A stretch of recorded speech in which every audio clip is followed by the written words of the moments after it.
I've seen enough Florida tape to make me sick. They're really good. We are just, you're still in a state of, are we really here? Like, are we really one of the 4 teams that are playing for national championship? Obviously, the answer is yes. Sometimes it's harder to do what you're expected to do.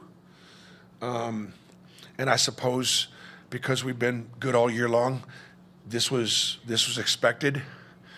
But boy, if you ever treat it that way, you're missing out on something. This is beyond special.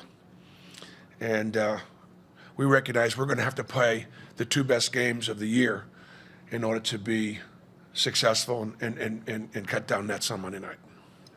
Coach, we're going to start out on the right side with the Associated Press. Bruce, Jim Vertuno with the Associated Press. First, congratulations on your award. I'd like to pivot slightly away from the actual basketball for a second. You talked about how special it is to be here. You are one of 3 Jewish coaches leading teams into the highest profile event in college sports right now. What does that mean to you at this time? And can you also speak to what you see as the impact and the importance of the Jewish Coaches Association in the past and going forward? Well, I think it speaks to the fact that we live in the greatest country in the world. I always tell my players that there are going to be obstacles to success, but not roadblocks. And I just don't want to hear it that just because of anti-Semitism or just because of racism or just because of profiling, you can't be anything you want to be. Yes, there are going to be challenges and there are going to be obstacles. So for 3 Jewish coaches and Calvin Sampson, all of us, right, to be able to get here, you work hard, you do the right things. You surround yourself with great people, and anybody can be anything in this country because we live in the greatest country in the world. There is great history and tradition in the game of basketball in the Jewish community because all it took was just one ball and maybe a basket in the inner cities, in the ghettos, in the neighborhoods with most of American Jewry lived in this century. We played basketball, and we're pretty good at it, and there's a history there. Specifically, I'm really proud of Todd and really proud of John for being young Jewish coaches and, wearing their faith on their sleeves, and they both played professionally in Israel, and they're both young mensches, and it's easier to be an old mensch than it is a young mensch these days. I did help found the Jewish Coaches Association many years ago. In fact, one of our first meetings was in San Antonio. And the idea is simply that there weren't that many. And I wanted to give those younger guys that were in GA positions or former players or kind of getting started a little bit of hope that they could, be successful as teachers and as mentors and as ministers, in this case, in the game of basketball. And so I was very pleased to help found the Jewish Coach Association, and now to see it under Matt Elkins and Scott Garza, Jason Belzer, really doing a nice job. Reminder that the Auburn locker room is open and that the student-athlete breakouts are still going on. We're going to take our next question in the center of the room.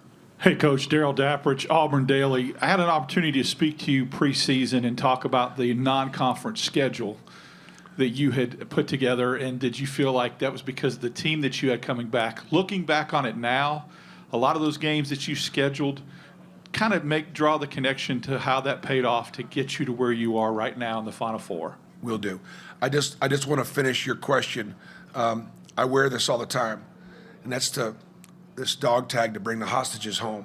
I don't always wear it outside because I want it close to my heart, but this is another opportunity to remind the world that there are Americans.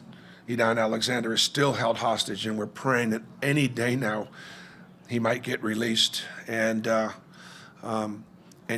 just a reminder that while we're all celebrating this incredible championship here in San Antonio, there's tremendous suffering going on in the Middle East, and we pray for peace and the hostages to come home.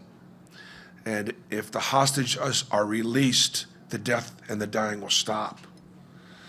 I want to give my assistant, Mike Burgermaster, credit for putting our schedule together. Yes, we did look at a group of seniors and recognize that we got a chance to have a pretty good team. And so let's just schedule up. I think the other thing is that the metrics with Quad 1 opportunities was something that we looked at. If you remember a year ago, we had a really, really good season, but we didn't have that many Quad 1 wins. Some really great programs that we played in the non-conference didn't have great years, and it actually hurt our seeding a year ago. So we just said, we're just not going to do that again. We're going to play as tough a schedule as we possibly can. The thing that you risk is that you're not going to be successful, and then the kids lose confidence in themselves and in what we do.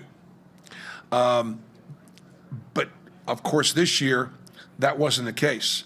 And I just think a couple things on it. Number one, I want to thank Kelvin Sampson for being willing to play us and think that Auburn coming to Houston would be a good thing to help his team get prepared for the season. And the other one I would like to thank also would be Matt Painter at Purdue. He just got done playing for a national championship, and yet he was willing to bring his Purdue Boilermakers down to Birmingham to start a neutral, because we're going back up to Indiana next year. So in other words, for Kelvin Sampson and for Matt Painter to think that a game against Auburn was going to be something that would help them tells me that we've got our program where I dreamed we'd get our program. Next question is just to the left of the aisle. First, Nathan King, Auburn Undercover. You use the word trust a lot. You have with this team in particular. Chad was just talking about how much he likes the fact that he can stand up on the bench and call things out during a game, that he can call things out during practice. How valuable is having that mindset throughout the team, especially this time of year where every possession counts and you guys are trying to win a championship? Okay, which Chad? Trust is important, and if you, in coaching and in teaching, even in parenting, if you are able to earn the trust of these younger people, and particularly in athletics, they will run through a wall for you. If you break that trust, if you're not honest with them, doesn't mean you're right. It's not about being right or wrong. It's about having them trust that you have their best interests at heart, that you're going to mentor them, that you're going to teach them, that you're going to hold them accountable. And one way you also trust them is you let them be themselves. You don't try to change their personalities. Not everybody has to be molded in the same way.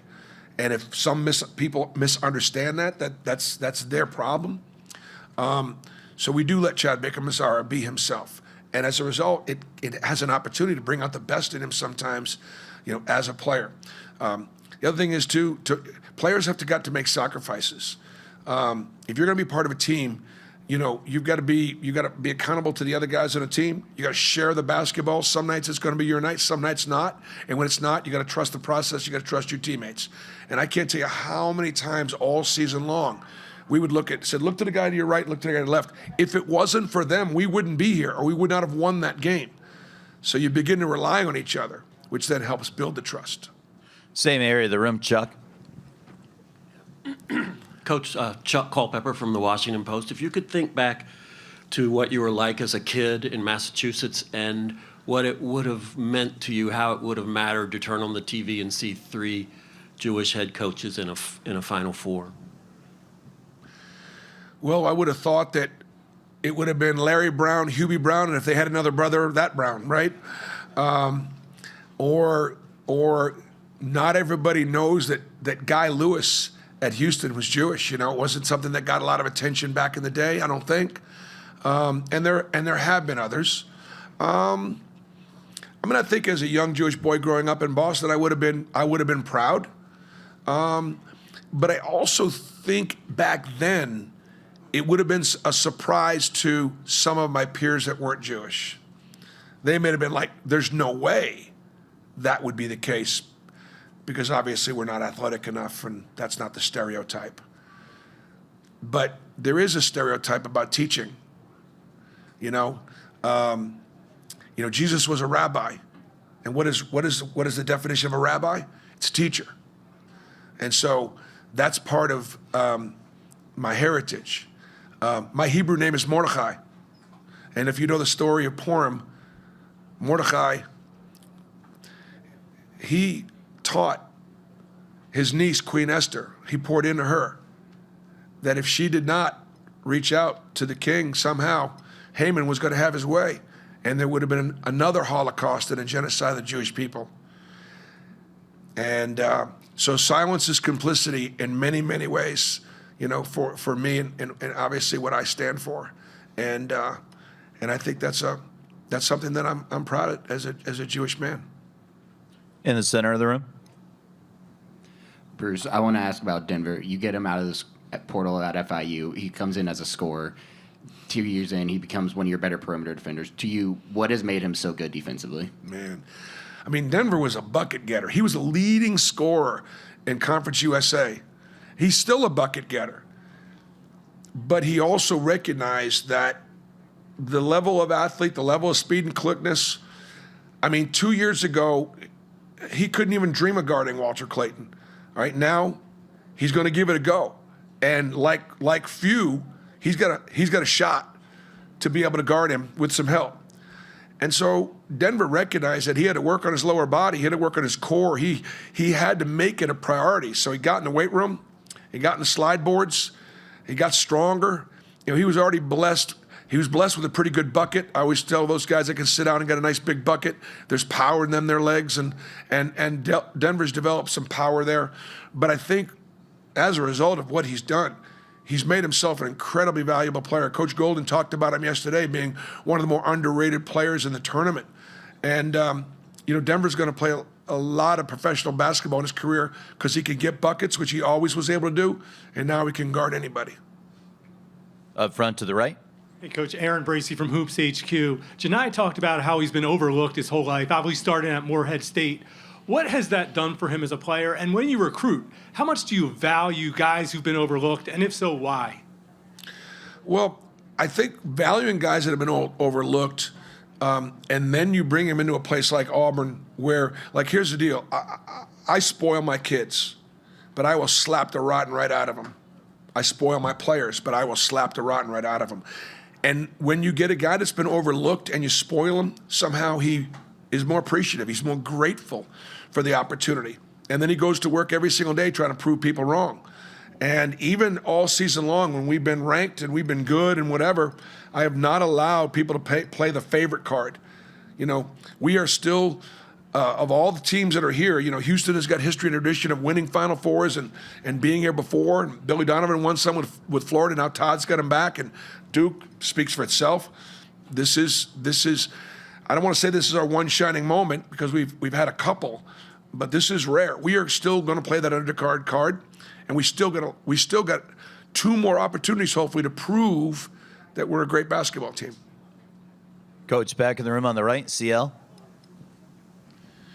CL Brown with the Louisville Courier-Journal. Kind of piggybacking off of that, Bruce, and I'm going to ask you to speculate a little bit, but would Janiah have been the same player if he would have started at an Auburn, if he would have started in a power conference, or did he kind of need that experience at Morehead to fuel what he has become? We certainly benefited from the experience at Morehead. There's no question. And answer to your question, because I know what kind of a competitor he is, regardless of where he started, he would have done what he's doing right now because he is a great competitor.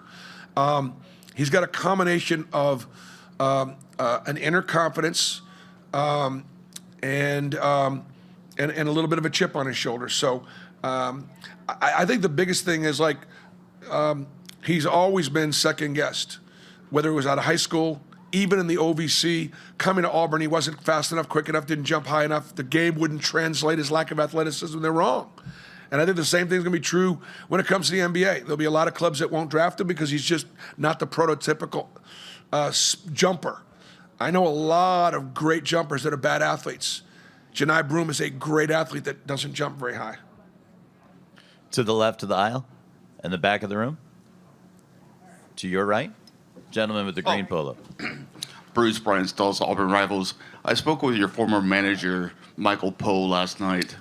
Can you quickly tell about that friendship and that relationship you have with him during your time at Milwaukee? Yeah, Michael was working in the cafeteria at UW Milwaukee, bussing tables, and he was working in a job because he had some challenges, and I remember when I would walk into the cafeteria, you know, Michael's personality just boom, it just exploded.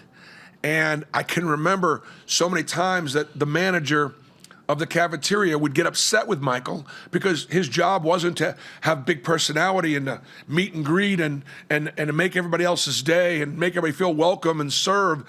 His job was to clean up tables. And so he was in the wrong job. So as a coach, my job is to put my players in positions to be successful. I said, this is not his strength. And so I met his family, I met his parents, and I said, don't get me wrong, your son is incredibly talented. I want him to come over to the athletic department, over to the Klachi Center, and I want him to help be like our team manager and help our equipment guy and help our weight room guy and be a greeter and help us in recruiting. And I don't know, 2005, I guess 20 years later, he's still at UW Milwaukee, and he's way more famous than me. Like, they'll never name anything for me at UWM. He's been there 20 years. They should name the court after him. Michael Paul, one of my managers. The Auburn breakouts have now concluded. The locker room is open, and we're joined for the first time in the big interview room by Dylan Cardwell. We're going to move into the question and answer period for the journalists in the Full Court Press program. You're wearing a black lanyard and a day pass today. You have a question for Dylan Cardwell or for Coach Pearl. Now's your time to raise your hand. Send a microphone in your direction, and we'll get things rolling on the left side up front.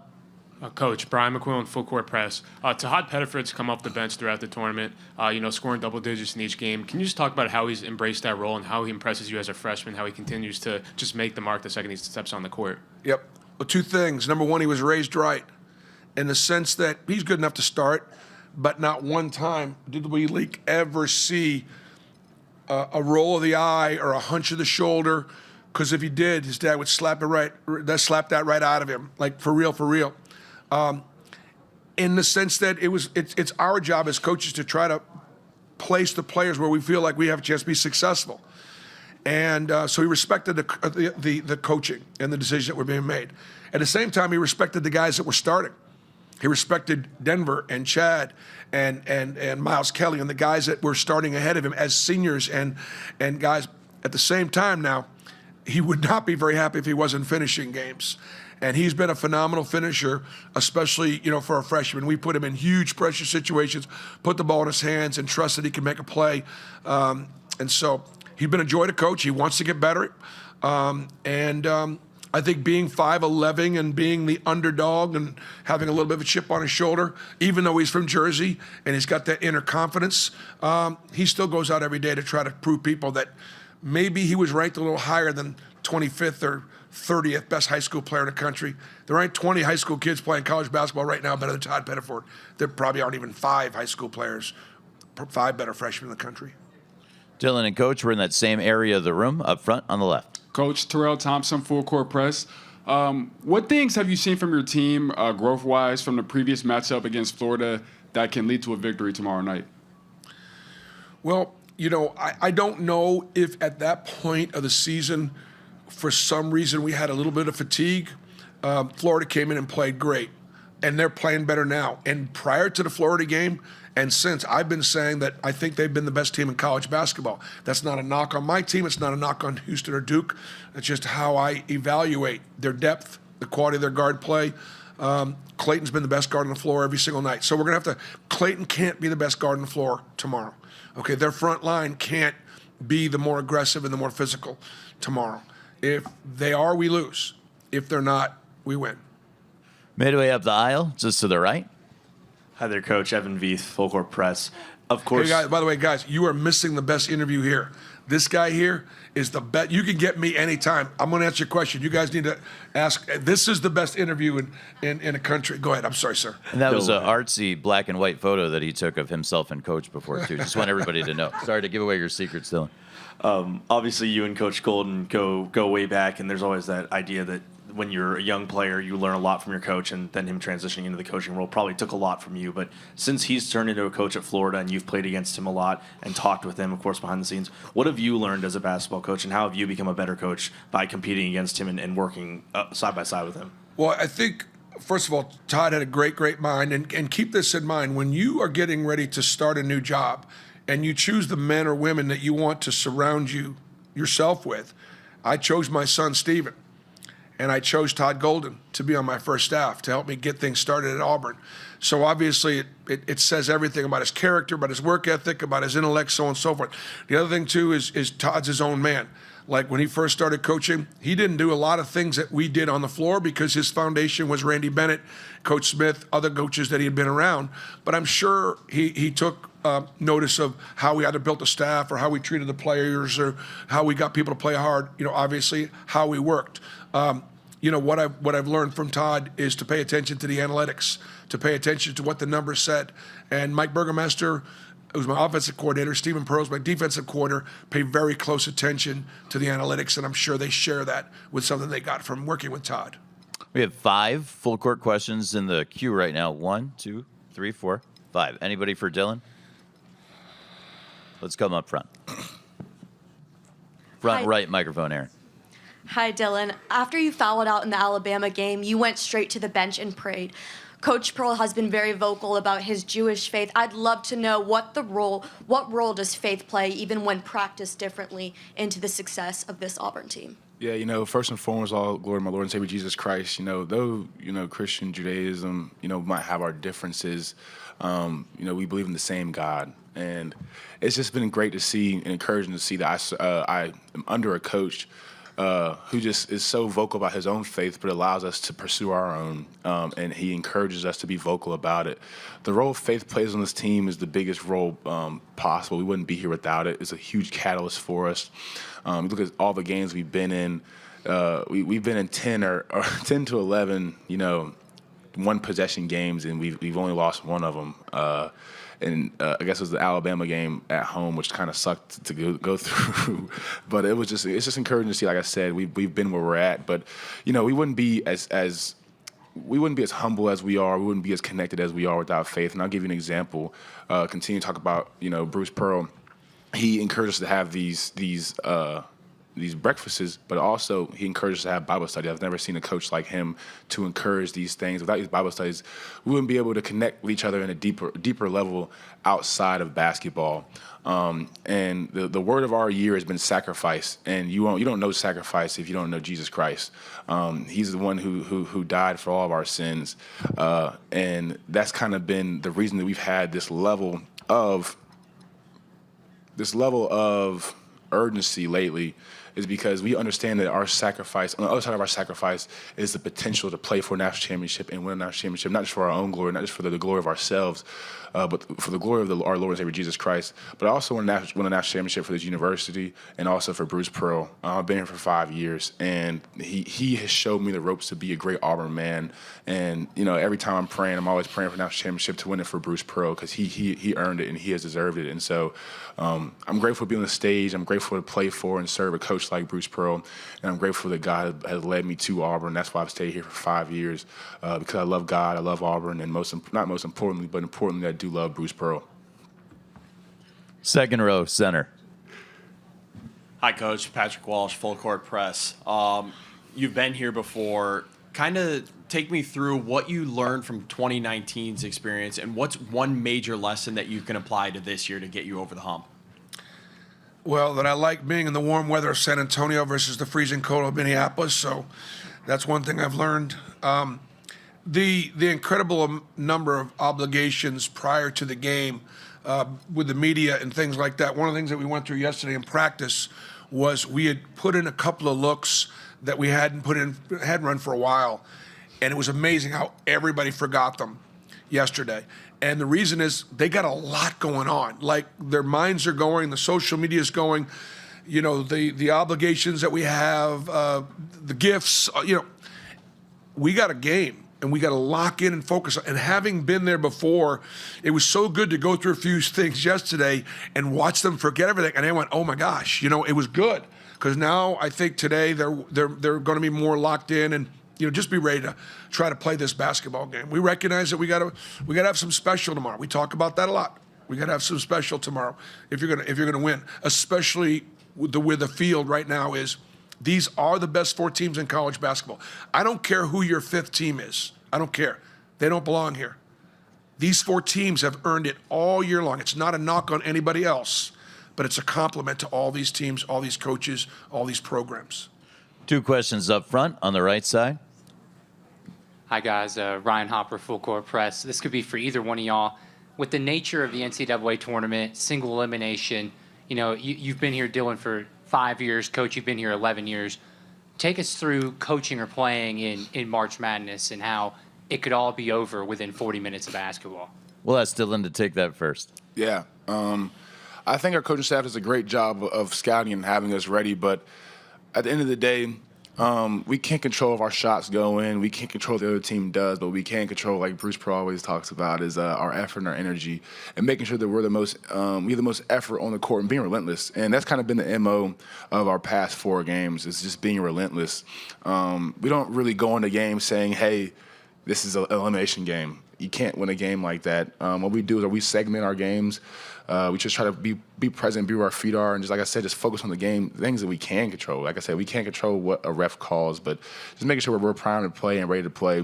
It's no different than in this regular season. We've had the craziest non-conference, I think, or just craziest schedule in scheduling history, and we have been primed for this position. We're primed for the opportunity that's in front of us, and it's no different than any other game we played. We don't address the elephant in the room as far as, hey, this is an elimination game. I feel like every game that we played has been an elimination game. We played in Maui.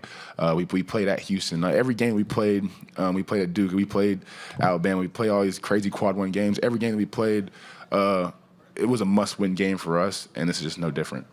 Anything to add, Coach? I think the one thing you do is you give the guys a game plan saying, if we do these things, we will win. If we do these things. Now, not that doing these things are going to be easy, but I want the guys to feel like they're in control of their destiny. I don't want them worrying about if we don't necessarily do this, it's over, we won't play again. I think where Dylan's compartmentalized it really well, he goes, you know what? I like free breakfast. And quite frankly, I'm not done having free breakfast. Are you? Because you know what? If we lose tomorrow, breakfast isn't free anymore. Yeah. And you know what? It is humorous, but it's real. And our guys, kind of have bought into that. They like free breakfast too. Dylan, do you have a specific comment on the breakfast? Oh, no, I think, I want to give a shout out to Emily Daniels, who is our nutritionist. She does a great job of choosing our team breakfasts, and every hotel we've stayed at has been for first class, 5-star meals. So shout out breakfast. Same area of the room up front on the right. Dylan, the way you carry your faith is admirable. How is that something you've been able to be so open about during your time at Auburn? Yeah, the Lord is very he's very hands-on in how he authors your life. There's a verse in Jeremiah that says, before you were created in your mother's womb, before you were formed, I knew you. And another verse in Jeremiah 29:11 says, I know the plans I have for you, plans of prosper, not to harm you, plans to give you hope in the future.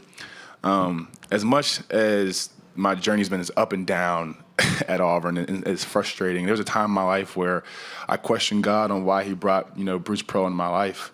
And it's just been so crazy to be patient and to see that, Bruce Pearl is the most significant coach I'll probably ever play for. And like I said, he's given me an example of how to carry myself.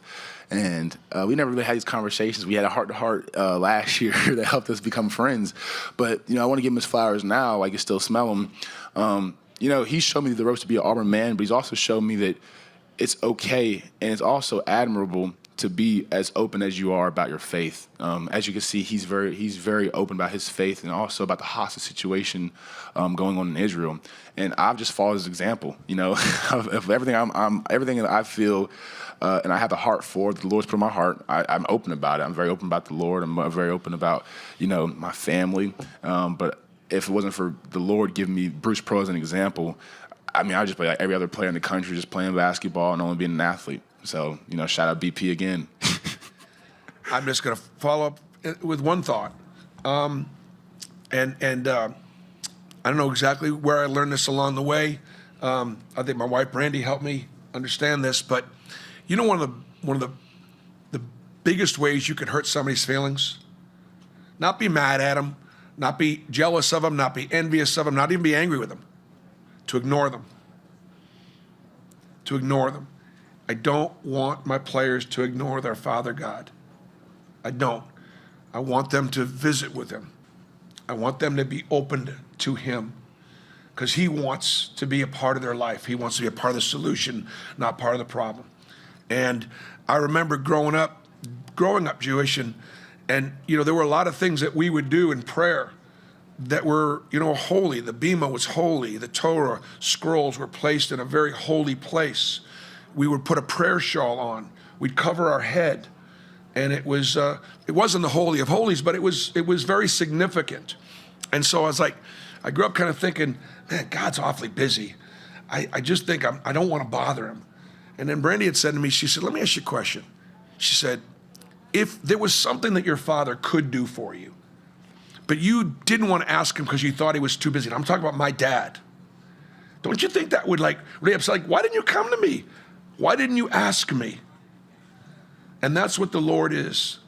He just wants you to come to him. He wants you to ask him. He wants you to visit with him. And that's what I've tried to, instill in the players. And then to have the courage of sharing their faith and also the respecting of other faiths. That necessarily this not being the only way. And that's what we try to deal with.